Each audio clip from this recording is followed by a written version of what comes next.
All right, this is Nate Fort with the Capital and Consequence podcast. Today, we are talking about why it is so bad for your financial future to be unaware. But before we get into that, just know I'm not giving you any financial advice.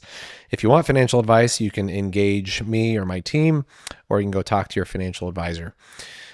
So, I work with a lot of people who are close to retirement or in retirement, that age 50 to 70. Maybe 45 to 70. But there's two general categories of people that I'm thinking of that I want to speak to. And one of those is all you out there who are aware of how devastating it could be to your retirement to experience a significant loss just before retirement or just soon after retirement. And so there's this fear of the market dropping out and you lose, a third of your portfolio or 50% of your portfolio and you're toast if that happens. And I understand that fear and I think it's a legitimate fear.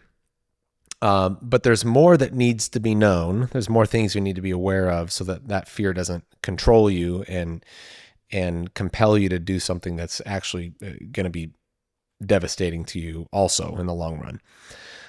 So for that category of people, typically what I see is a portfolio that is very conservative in its investments.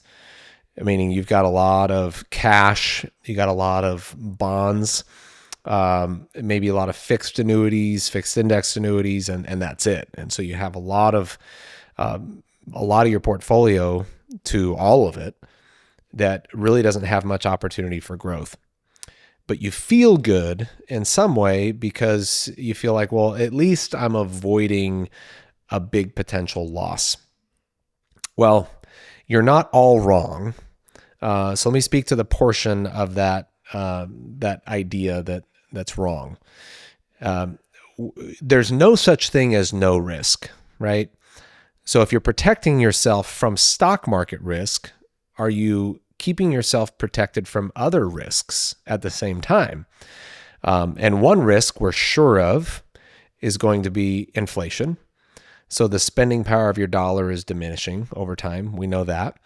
Another risk to be aware of is rising tax rates. So a lot of the experts agree that we're likely going to face higher tax rates in the future.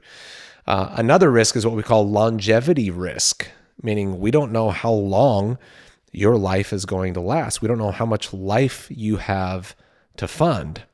How long is this money going to need to last? Those are all very real risks, just as real as the stock market risk. So we can't focus all of our attention in mitigating one of those risks and leaving the other ones completely neglected.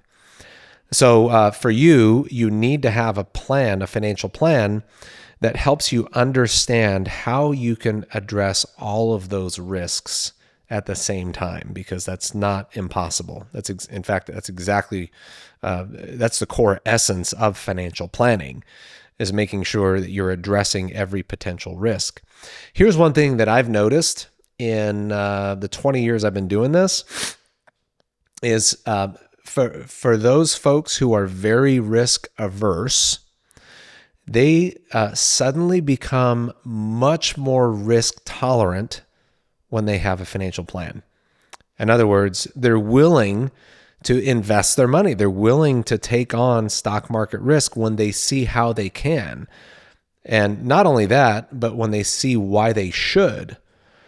Because you could really be hurting yourself big time in the long run if you're not getting the growth that you need in your portfolio. You should be scared of that too, just as much as you're scared of the stock market risk. In fact, I don't like being scared of anything. So really the whole reason we're doing all this planning is to mitigate the risk so that we can diminish the fear. You should be more excited about your future, not fearful. The other group of people are those who are, I shouldn't say completely unaware, but they're mostly unaware of all things financial. This may be a smaller group, but it's still not uncommon that I talk to someone who doesn't know what's going on in their 401k. You don't know what you're invested in. You don't know how many 401ks you have. You don't know if it's pre-tax or if it's after tax. You're not sure about your Social Security benefits. You're not sure about what tax rate you're in. You're just doing a good job at your job every day. You're running your business and you're focusing on things that you're paid to focus on. You're busy. You got, family life and all that, just like everybody else. And in your mind, retirement and financial planning is something you're going to do at some point in the future. Well, that's a problem. Because a lot of the financial strategies you're going to need that are going to make a real positive impact in your life need to be implemented yesterday or today, right? So the longer you delay, the less positive impact that those strategies are going to have for you. So the answer is the same as it was for the other group of people. You need a financial plan.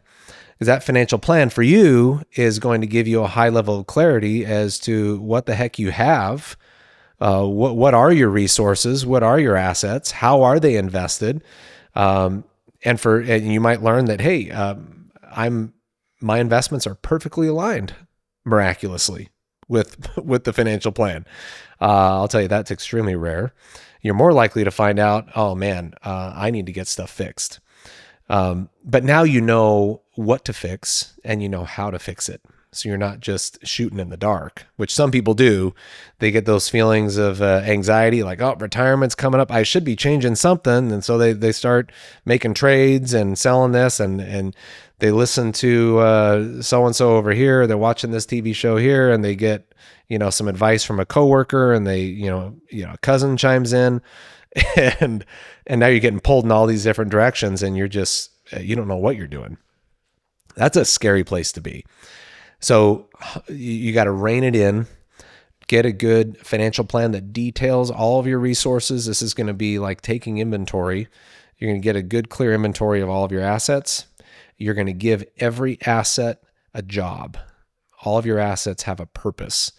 And the main purpose of all of your assets, and they should all be aligned with this purpose, is your cash flow, your target income. So if you've got 5 years before you want to step away from your employer or your business, then let's talk about how much income you're going to need 5 years from now. How much after-tax cash flow do you need 5 years from now? Let's get to that number. And let's find out, well, how is that number going to change over time? So if you need that same spending amount every year in retirement, well, then we got to apply an inflation rate to that. So, $10,000 a month, 10 years from now, at a 4% rate is going to be close to $15,000 a month. So we know 10 years from now, we're going to need $4,000 to $5,000 a month more than we need today. So what's the plan to make up for that extra $4,000 or $5,000 a month we're going to need? So you see where I'm going with that. So now your assets have a job. We know what they're going to be needed for. And it's going to be real unlikely that you're going to accomplish all of those things by having your money sitting in cash or bonds or somewhere else earning close to nothing. And it's also unlikely that you're going to do a great job accomplishing that if you just don't know where your money is. You could be taking far too much risk, or your risk could be all concentrated. You're not very well diversified. So there are a lot of ways you could be inefficient. The best way to diffuse all of that inefficiency is to get a plan in place, to get you some structure. So now you know what the heck you're building, and now you can start utilizing your resources to build that thing. Then you're going to have a whole lot more confidence over the long term. So I hope this is responsive to some of you. You might find yourself in one or two of these categories or somewhere in between.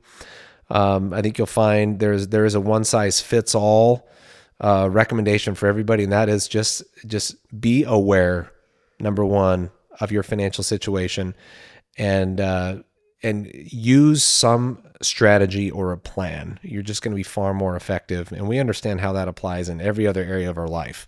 So it absolutely applies to your financial life. So catch us next week on this podcast, and maybe we'll pick another group that we should be speaking to.